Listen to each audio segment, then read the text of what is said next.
Praise the Lord, सबको जय मसीह की। कैसे हैं आप लोग? परमेश्वर ने आज का दिन दिया, वचन के लिए प्रार्थना करेंगे। महान अनुग्रहकारी पिता परमेश्वर दयालु हे सर्वशक्तिमान, जो वचन पढ़ते हैं आप सिखाएं, समझाएं, बुद्धि समझ ज्ञान दे। आपकी महिमा प्रभु जी होने पाए और प्रभु जी भेद की बातें बताएं। उद्धार करता यीशु मसीह के नाम से मांगते हैं, आमीन। वचन पढ़ेंगे मत्ती 12 अध्याय उसका 38 पद से 42 पद तक।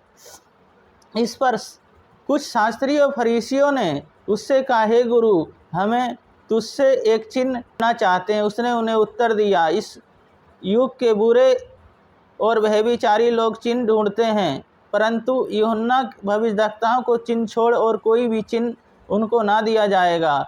यूहन्ना 3 रात 3 दिन जल जंतु के पेट में रहा, वैसे ही मनुष्य का पुत्र भी 3 रात 3 दिन पृथ्वी के भीतर रहेगा। निनवे के लोग न्याय के दिन इस युग के लोगों के साथ उठकर उन्हें दोषी ठहराएंगे, क्योंकि उन्होंने यूहन्ना का प्रचार सुनकर मन फिराया।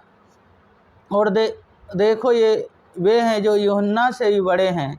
दक्षिण की रानी न्याय के दिन इस युग के लोगों के साथ उठकर उन्हें दोषी ठहराएगी, क्योंकि वे सुलेमान का ज्ञान सुनने के लिए पृथ्वी की छोर से आई। और देखो ये वे हैं जो सुलेमान से ही बड़ा हैं। तो इस वचन को पढ़े जाने को परमेश्वर आशीष दे। हम यहाँ देखते हैं यीशु मसीह 3 दिन 3 रात पृथ्वी के भीतर रहे। फरीसी और शास्त्री यीशु मसीह से चिन्ह चाहते हैं। यीशु मसीह कहते हैं, यूहन्ना को चिन्ह छोड़ तुम्हें और कोई भी चिन्ह ना दिया जाएगा। यूहन्ना 3 रात और 3 दिन जल जंतु के पेट में रहा, वैसे ही मनुष्य का पुत्र भी 3 रात और 3 दिन जल जंतु के पेट में रहेगा, या मछली के पेट में रहा। तो इसी तरह हम देखते हैं यीशु मसीह जो थे 3 दिन तक पृथ्वी के भीतर रहे। उन्हें मारा गया, गाड़ा गया और तीसरे दिन वह जी उठे। तो यीशु मसीह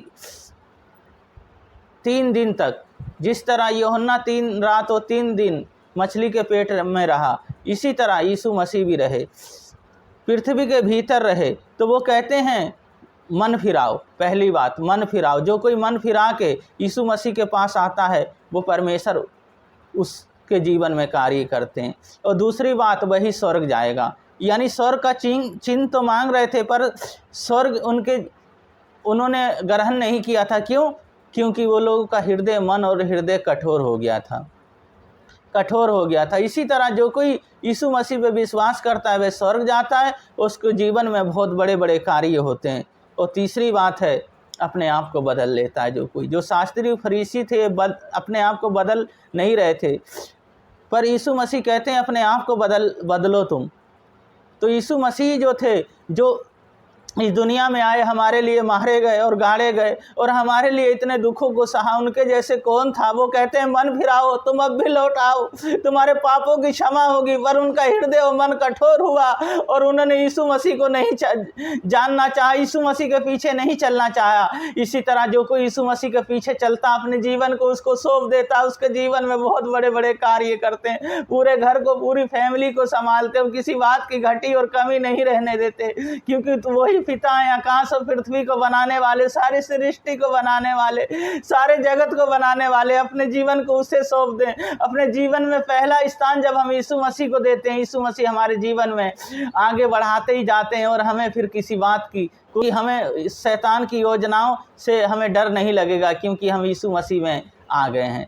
तो इस प्रार्थना करेंगे, जहाँ जहाँ दर्द है वहाँ अपने हाथ रख लें। महान अनुग्रहकारी पिता परमेश्वर दयालु हे सर्वशक्तिमान, इन बहन भाइयों को सबको मैं आपके हाथों में, आपके लहू में ढकता हूँ। इनके पैर के तलवे से सिर तक, बाल तक प्रभु जी आप सामर्थ दे दे, अपनी आत्मा दे दे। जो बिजनेस रोजगार है प्रभु जी, पढ़ाई लिखाई वाले हैं, सबको आशीष दे, सबको प्रभु जी बढ़ाएं। कोई भी प्रभु जी शैतान की योजनाएं सफल ना होने पाएँ, आपकी योजनाएं सफल होने पाएँ, क्योंकि आप जैसा मेरे यहोवा कोई नहीं। छू ले और टच करें और अपनी सामर्थ दे दे प्रभु जी। पवित्र आत्मा आप गाइड करें, आप अगुवाई करें। मेरे यीशु मसीह जो कमाते हैं उस पर 100 गुना आशीष दे, और किसी बात की घटी कमी ना होने पाए, वो पैसा बढ़ने पाए। और प्रभु जी इनके दिनचर्या में, प्रभु जी घर में वो खर्च होने पाए, व्यर्थ वो बीमारियों में ना जाने पाए। हाँ मेरे यहोवा, आपने प्रार्थना सुना, बहुत बहुत धन्यवाद देते हैं। सारा गौरव आदर महिमा आपको देते हैं। उद्धार करता यीशु मसीह के नाम से मांगते हैं, आमीन। इसी वचन पे आधारित अपना जीवन जीते रहें, बड़े आनंद, बड़े खुश रहें।